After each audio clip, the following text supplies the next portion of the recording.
Hello guys, welcome back to LBH Productions. Today we're going to be talking about the 2022 Senate election in Georgia. It's currently July 11th. I just wanted to kind of give the predecessors of this race some coverage, discuss basically what is expected, what we can kind of anticipate out of this race. Obviously, it is a toss-up, but I think that there are certain predictions we can make, certain assessments we can make, just to kind of make this a little more of a clear situation. So I just wanted to talk about the two individuals currently battling it out. Raphael Warnock, the incumbent, he's the Democrat in the race, a reverend from Georgia.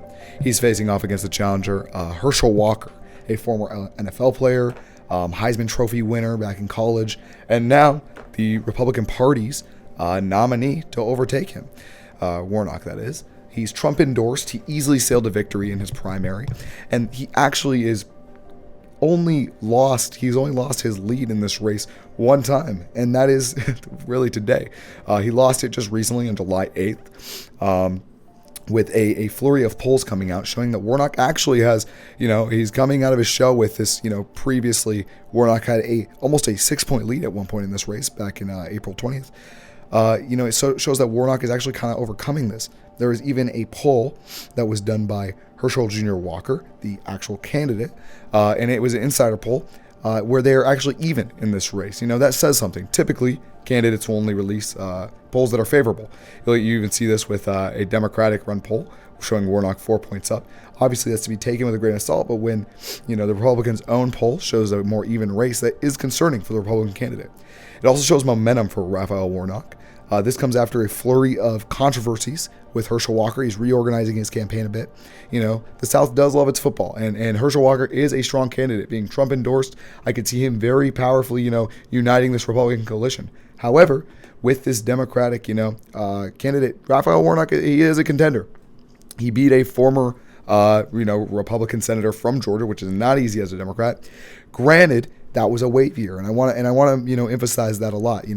That was a year where Biden won Georgia, as did Raphael Warnock, and while he won it by a solid margin, it wasn't an undefeatable margin. This also comes at a time where Joe Biden is at historic lows in regards to his approval. His disapproval being 57% and 41% being his approval.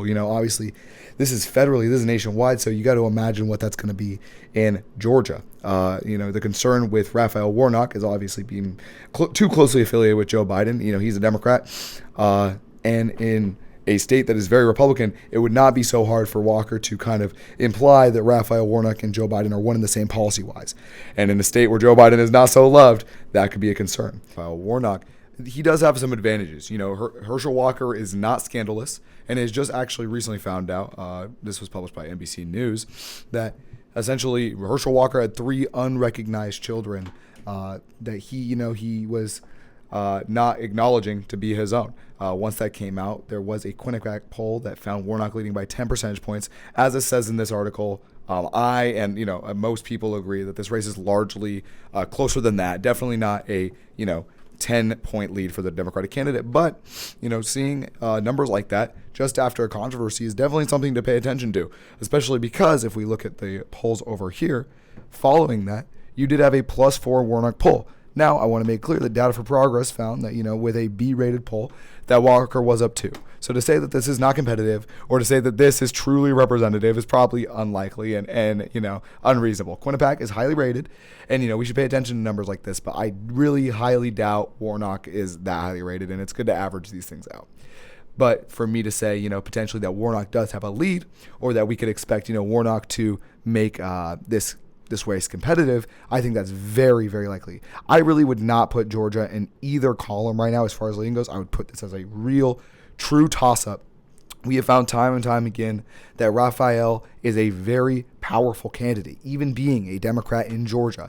He is a candidate that has, he is battle-tested. He has won elections before, and he is not someone that, I would put it past. Like, if he won this election in spite of Joe Biden's approval rating, I would not really be all that surprised. I would be impressed, but not surprised. Now, on the flip side, if Herschel Walker loses this election, it will largely be because of his own scandals. He is a former athlete, high name recognition, widely recognized in the South, Trump endorsed, really on paper, a Republican in Georgia with all of his attributes should be able to easily clean up and create a coalition that wins. But I mean, if stuff like this continues to happen, if more scandals come out, and really if he struggles to campaign in a way that is conventional, he may not win this race, a highly winnable race. At the end of the day, Warnock is a seasoned senator. He hasn't been in the Senate for too long, but he knows what it takes to win a campaign, as we see. Herschel Walker's untested. He won a primary, but for a Republican that has been endorsed by Donald Trump to win a Republican primary is not something that takes too much skill, right? It would be hard pressed to say that he does not have an advantage in a race like this. Now, finally, I just want to emphasize the importance of this race, right? We have, I have a map right here, blue obviously indicating a lead or an advantage for Democrats, red indicating the opposite for Republicans. And so I want to make it clear that this is one of 5 races that I think is a true toss-up. I mean, we have Arizona, Nevada. These could go really, Wisconsin and Pennsylvania, all of which could go either way. For the Democrats to retain their majority, I mean, this would just be huge. It would make the Republican path to victory even harder. Now, if Herschel Walker does pull it out and the Republicans do retain the seat, it is very, very hard and challenging for the Democrats to continue, right? You can see we're already, let's say Herschel Walker wins, we're already 49 Republicans, 47 Democrats. Now, I do want to emphasize that if the Democrats do end up in a 50-50 situation, let's pretend that they win all these western states and Wisconsin, and that somehow Dr. Oz pulls it out over Fetterman, a 50-50 situation is still favorable for Democrats because obviously they have that tie-breaking vote in Kamala Harris, and it only makes the 2024 race even more important. But this is still a winning situation for Democrats, all right? The 50-50 is still a situation in which Democrats can feel semi-comfortable about the Senate. The filibuster is still in play. They really would have similar amounts of power as they do now. But I think that most Democrats would agree that losing Raphael Warnock, especially in a critical seat like Georgia, would be very, very, it'd be very hurtful to their cause. Herschel Walker being in the Senate and securing a Georgian seat that the Republicans want. The Republicans are very upset about losing Georgia, a state that very, very rarely goes blue, and went to Joe Biden, the Democratic candidate in 2020. The first time it's gone to a Democratic candidate in a very long time. That kind of shift, especially ahead of gubernatorial elections, is something the Republicans are going to be focused on and something they're going to be very stressed about. That's our video for today. Thank you all so much for watching. I hope you feel a little smarter, and make sure to subscribe.